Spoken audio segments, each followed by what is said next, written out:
Kami semua baik yang ada di gereja maupun yang di rumah masing-masing yang mengikuti secara virtual, kiranya Tuhan memberkati kami sekalian. Di dalam nama Yesus kami berdoa. Haleluya. Amin. Shalom.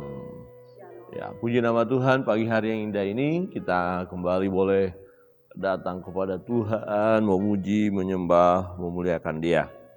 Pembacaan kita dari Yesaya pasal 40. Kemarin kita sudah belajar dari pasal 39. Ya, bagaimana Raja Hizkia memamerkan apa yang dia punya dan rupanya itu menjadi sesuatu pertanda bahwa umat pilihan Allah ini, bangsa Yehuda, akan mengalami penderitaan yang luar biasa karena mereka akan ditawan. Jadi Yesaya berbicara bahwa umat Yehuda akan ditawan ke Babel, tetapi juga akan kembali, ya, sejumlah sisa akan kembali, Tuhan akan menolong mereka. Nah, di ayat pertama berkata begini, hiburkanlah umatku, demikianlah firman Allah. Nah, mengapa Nabi Yesaya berkata diminta oleh Tuhan untuk mengatakan kepada umat Yehuda untuk dihiburkan. Jadi ini berbicara masa yang akan datang, bahwa masa yang akan datang dalam saat pelayanan Nabi Yesaya, ya. Jadi dia beritahu akan ada penghiburan buat umat yang akan juga mengalami pembuangan itu, ya. Nah, di ayat 2 berkata begini, tenangkanlah hati Yerusalem dan serukanlah kepadanya bahwa perhambaannya sudah berakhir. Jadi mereka akan diperhamba, yaitu sejarah mencatat bahwa bangsa Israel ini pertama telah mengalami pembuangan atau penganiayaan dan mereka ditawan di Asyur, kemudian bangsa Yehuda menyusul, ya.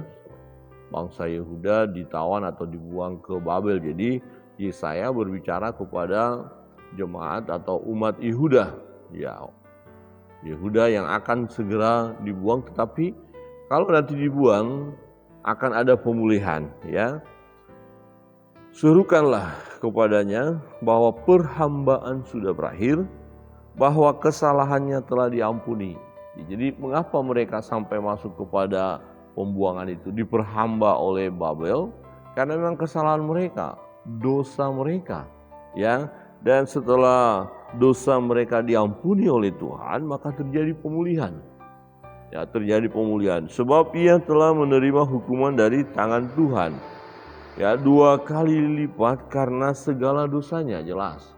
Ya, jadi keberdosaan umat Allah ini, umat pilihan ini membuat mereka masuk dalam pembuangan, dan ini adalah disiplin daripada Allah. Ini hukuman Allah sendiri kepada mereka.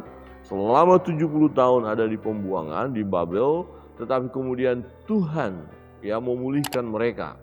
Tuhan memulihkan mereka. Jadi Yesaya berbicara kepada umat pilihan ini supaya mereka terhibur. Oke lah, kalian akan dibuang, kalian akan menjadi hamba, menjadi budak atau menjadi orang buangan di Babel. Orang Babel akan berkuasa atas kalian, tetapi akan ada waktunya. Kalian pun akan dipulihkan kembali, ya, kira-kira begitu. Nah, ada suara yang berseru, persiapkanlah di padang gurun jalan untuk Tuhan, luruskanlah di padang belantara jalan raya bagi Allah kita. Ya, ini bentuk nubuatan, ya, dan akhirnya kita tahu bahwa yang dimaksud digenapi pada saat Yohanes Pembaptis berseru-seru, ya, karena akan hadirnya sang juru selamat itu. Nah, setiap lembah harus ditutup dan setiap gunung dan bukit diratakan. Tanah yang berbukit-bukit harus menjadi tanah rata, dan tanah yang berlekuk-lekuk menjadi dataran. Maka kemuliaan Tuhan akan dinyatakan dan seluruh umat manusia akan melihat bersama-sama. Sungguh Tuhan sendiri telah mengatakannya. Jadi ini nubuatan yang cukup jauh akan tergenapi dari sisi Nabi Yesaya. Jadi pada saat Nabi Yesaya berbicara ini sesuatu yang akan terjadi di masa yang akan datang. Dan bahkan setelah kita baca, ini kan belum terjadi.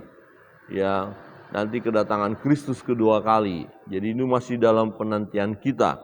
Nah, tetapi semua akan menyaksikan, semua akan datang kepada Tuhan, akan berbondong-bondong ya datang kepada Tuhan. Untuk apa? Menyembah, memuji, memuliakan Tuhan. Sebab semua lidah harus mengaku Yesus Kristus Tuhan dan semua lutut harus berteluk, ya harus menyembah Tuhan. Saudara yang terkasih dalam Tuhan, bagian pertama kita lihat bagaimana Yesaya ya menghibur umat ini, ya walaupun belum terjadi, tapi ini adalah bentuk penghiburan yang Tuhan berikan melalui Nabi Yesaya supaya umat ini nanti ketika mengalami masa sukar itu mereka tidak putus asa, mereka tidak kehilangan pengharapan, mereka tidak kecewa akan hidup ini, tetapi harus berharap bahwa akan ada pemulihan.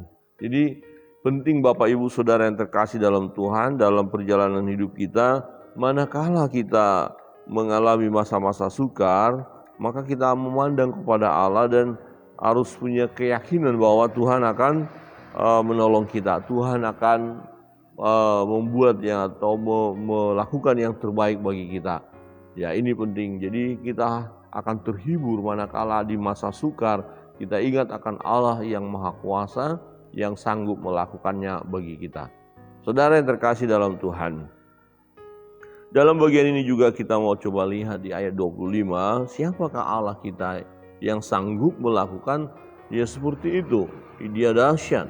Nah, dikatakan, dengan siapa hendak kamu samakan aku? Seakan-akan aku seperti dia, firman yang Maha Kuasa. Arahkanlah matamu ke langit dan lihatlah siapa yang menciptakan semua bintang itu dan menyuruh segenap tentara mereka keluar sambil memanggil nama mereka sekalian. Satupun tiada yang tak hadir oleh sebab Ia Maha Kuasa dan Maha Kuat. Jadi Allah yang mengerjakannya. Ya, Allah mengerjakan segala sesuatu, bisa. Ya, sangat mungkin. Ya. Kemudian ayat 7 berkata begini, mengapa engkau berkata demikian, hai Yakub, dan berkata begini, hai Israel, hidupku tersembunyi dari Tuhan dan hakku tidak diperhatikan Allahku. Nah, jadi dalam masa kesesakan itu memang ini bisa terjadi dalam hidup kita. Kita berkata, Tuhan, engkau tidak memperhatikan aku, engkau tidak peduli kepada aku. Nah, seringkali bukan bahasa itu muncul daripada anak-anak Tuhan ketika mengalami masa sukar. Nah, Israel, Yehuda akan mengatakan hal seperti itu, ya. Tetapi tujuan Allah membawa mereka kepada pembuangan adalah supaya mereka bertobat, supaya mereka insaf, supaya mereka memandang kepada Allah. Di ayat 28, tidakkah kau tahu dan tidakkah kau dengar? Tuhan ialah Allah kekal yang menciptakan bumi dari ujung ke ujung. Ia tidak menjadi lelah dan tidak menjadi lesu. Tidak terduga pengertiannya, ya tidak terduga pengertiannya. Jadi kita susah banget lah ya memahami secara sempurna tentang Allah. Kadang-kadang begini, kenapa sih kita harus mengalami masa sukar yang dahsyat ini, padahal toh akhirnya dia berkati juga kita, ya kenapa harus melalui masa sukar? Nah, kita secara manusia ya sulit mengerti, ya tetapi segala sesuatu bukankah itu atas hikmat dari Allah sendiri. Jadi pasti ada tujuan yang baik bagi kita ketika diizinkannya masa kesukaran kita hadapi. Saudara, ini perlu kita perhatikan. Pasti ada tujuan Allah yang baik untuk kita ketika Tuhan mengizinkan, ya termasuk hal-hal yang sulit yang harus kita hadapi, kesukaran yang harus kita hadapi. Tidak berarti Tuhan tidak menyayangi kita, tetapi ada maksud Tuhan secara menguji iman kita, atau kalau kita didapatinya sedang berdosa maka diberikan disiplin supaya kita sadar akan dosa kita dan kita bertobat. Nah, misalnya begini, ini pernah saya alami lah ya waktu masih pemuda, ya asik dengan teman-teman anak muda, dari pagi kita udah minum, mabuk jadinya kan sampai sore malam mabuk, ini malam minggu, beli lagi minuman, dan akhirnya waktu saya pulang, wah saya udah nggak bisa tahan lagi, baru mau tidur ya langsung muntah-muntah ya, goyang, muntah-muntah. Akhirnya orang tua saya marah sekali, papa saya marah sekali. Wah itu benar-benar marah ya, dan saya berdiam saja. Nah saya merasa beberapa hari itu sakit itu. Jadi pagi-pagi saya udah pergi ke sungai dan mulai, karena rasanya berat sekali ya. Jadi harus saya colok lagi, keluarkan lagi gitu loh. Wah itu padahal hari Minggu semestinya ke gereja, saya enggak. Saya di sungai saja berendam karena rasanya panas ya. Nah kemudian saya sadar kenapa saya alami hal itu, ya kesalahan saya. Karena terlalu banyak alkohol masuk ke dalam tubuh saya. Nah jadi satu kebodohan bagi saya kalau saya ulangi lagi. Ya benar, satu kebodohan bagi saya kalau saya ulangi lagi minum itu. Nah di situ di sungai itu saya berendam, panas sekali rasanya dada saya, perut saya semuanya. Akhirnya saya katakan, wah tobat, saya tidak mau lagi melakukan hal seperti ini. Ya, mabuk-mabukan dari pagi kita minum sampai sore, sampai malam. Oh, akhirnya sampai terpapar ya. Nah, jadi waktu mengalami rasa panas terus di dada ya, di perut panas terus rasanya, sadar akhirnya, aduh sakit banget ya seperti ini ya. Makan juga nggak selera ya, nggak enak, nggak nikmat lah pokoknya. Oh agak gelisah terus, akhirnya wah saya katakan ini tidak boleh dilakukan lagi. Nah mengapa akibat daripada minum itu membuat saya sakit? Ya supaya saya menyadari ternyata ya minuman itu tidak baik untuk kesehatan saya. Ya minum mabuk tidak baik untuk saya, mengganggu kesehatan saya. Nah akhirnya saya ambil tindakan berhenti, ya tidak minum-minum lagi, ya berhenti, bertobat. Itu ya, bertobat itu berhenti, tidak lagi lakukan itu. Jadi ada maksud Tuhan mengapa wah saya pada saat itu harus terpapar gitu loh. Nah karena dosa yang saya lakukan. Jadi ada maksud Tuhan ya. Jika kita didapati oleh Tuhan sedang hidup di dalam dosa, kemudian Tuhan disiplin kita, ya Tuhan disiplin kita dengan mengizinkan masa-masa sukar terjadi dalam hidup kita. Nah ini baik untuk kita. Kenapa baik? Supaya kita bertobat. Ya, tetapi kalau kita mengeraskan hati, tidak mau bertobat, maka ya kematian yang kita alami, kehancuran demi kehancuran yang akan terjadi. Jadi pertanyaannya begini, mengapa kita tidak mau bertobat? Bukankah pertobatan itu sesuatu yang baik? Ya, kenapa kita tidak bertobat? Bukankah pertobatan itu akan membawa kita bahagia? Ya, seperti itu. Mengapa kita tetap terikat ya dengan perbuatan-perbuatan yang jahat itu? Ya. Nah, Tuhan mau berbicara kepada umat itu bahwa ya kalian nanti akan dipulihkan, tetapi didisiplin dulu. Kenapa? Karena dosa-dosa kalian, dan Tuhan melakukan itu. Saudara yang terkasih dalam Tuhan, dikatakan di ayat 28, ya, Dia memberi kekuatan kepada yang lelah dan menambah semangat kepada yang tiada berdaya. Inilah karya Allah. Ya, jadi umat itu nanti nggak berdaya lagi, tapi kalau bertobat, ya mereka akan dipulihkan, mereka akan kuat. Orang-orang muda menjadi lelah dan lesu, dan teruna-teruna jatuh tersandung. Tetapi orang-orang yang menanti-nantikan Tuhan mendapat kekuatan baru. Ya, mereka seumpama Raja Wali yang naik terbang dengan kekuatan sayapnya. Mereka berlari dan tidak menjadi lesu. Mereka berjalan dan tidak menjadi lelah. Siapa? Mereka yang menanti-nantikan Tuhan. Jadi pada akhirnya kita mau berkata begini, aku mau menantikan Engkau Tuhan. Harus itu jadi kesimpulan. Aku mau bertobat, aku mau melakukan kehendak Tuhan, aku mau berserah kepada Tuhan. Ya, aku mau bersandar kepada Tuhan. Nah, orang yang menanti-nantikan Tuhan akan mendapatkan kekuatan. Tetapi ada orang gagah, kuat, hebat, tapi tidak menanti-nantikan Tuhan, tidak mengandalkan Tuhan, maka mereka akan tak berdaya. Pasti mereka satu titik tertentu, kekuatan mereka, kehebatan mereka tidak mampu memberi kebahagiaan kepada mereka. Mereka akhirnya lesu, tak berdaya. Tapi kita yang nggak ada apa-apanya ini, kita yang lemah ini, karena kita menanti-nantikan Tuhan, artinya berharap kepada Tuhan, mengandalkan Tuhan, melakukan segala sesuatu tidak dengan kekuatan kita, tapi kita bersandar kepada Tuhan, maka kita mendapat kekuatan baru. Ya, saudara akan mendapatkan kekuatan baru. Mungkin persoalan yang hebat itu sudah membuat kita lemah tak berdaya. Tapi kita datang kepada Tuhan, bersandar kepada Tuhan. Kita nantikan, ya Dia mengulurkan tangannya untuk menolong kita. Nah, ketika Tuhan mengulurkan tangannya untuk menolong kita, kita bisa rasakan, kita bisa lihat, kita bisa nikmati.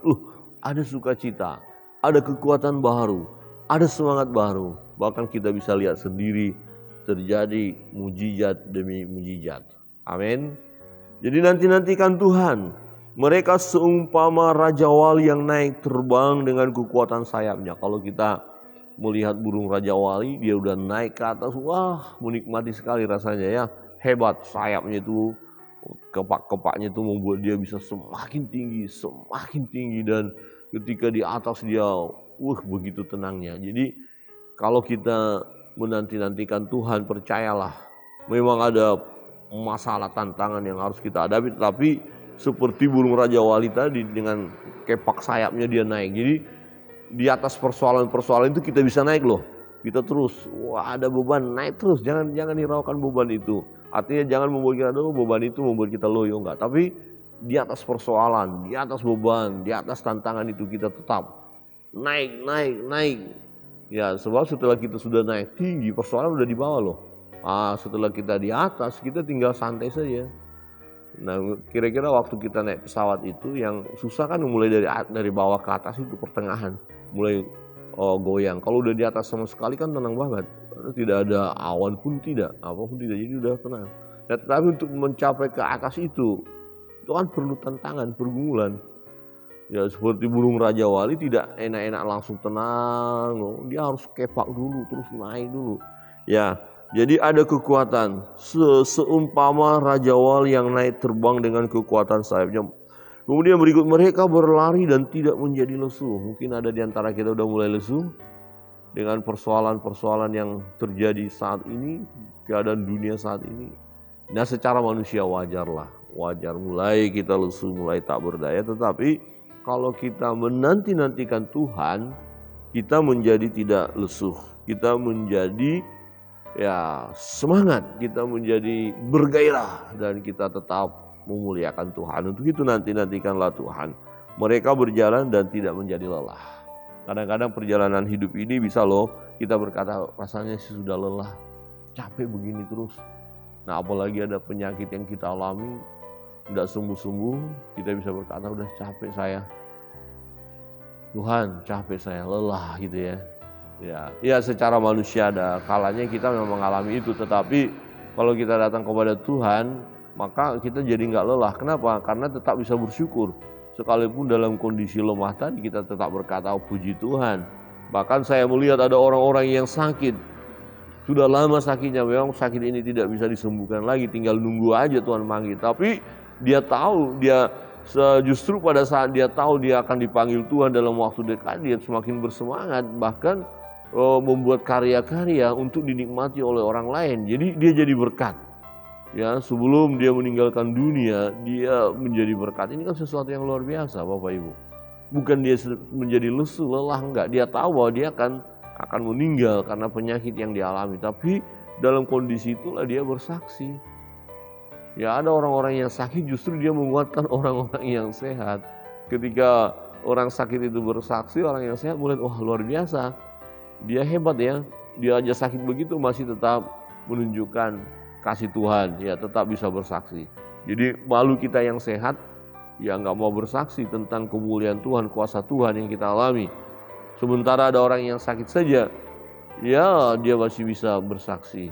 Saudara yang terkasih dalam Tuhan, ini sangat penting bagi kita untuk menantikan Tuhan. Tuhan adalah Allah kita yang baik, ya tak terselami memang karyanya, tak terduga, tetapi segala sesuatu yang Dia izinkan terjadi dalam hidup kita adalah baik untuk kita, adalah untuk kebaikan kita, dan rancangannya adalah rancangan damai sejahtera, bukan kecelakaan. Tetapi ketika kita mengalami masa sukar, kenapa? Ada maksud Tuhan untuk bangsa Yehuda. Ya, firman Tuhan ini menjelaskan kepada kita karena bangsa Yehuda berdosa, Tuhan mau supaya mereka bertobat. Tetapi harus masuk dulu dalam disiplin itu, penghukuman. Setelah selesai masa disiplin, maka mereka dipulihkan oleh Tuhan. Kiranya kebenaran firman Tuhan menolong kita untuk kita selalu bersandarlah kepada Tuhan. Nantikan Tuhan. Tuhan kita Allah yang baik, yang mengasihi kita. Kita dapat datang kepadanya untuk berseru, berdoa, memohon pertolongan, dan kita tidak akan menjadi lesu, kita tidak akan menjadi lelah dalam hidup ini, tetapi tetaplah kekuatan daripada Tuhan akan mengalir dalam hidup kita. Tuhan Yesus memberkati kita. Kita akan masuk dalam doa-doa kita.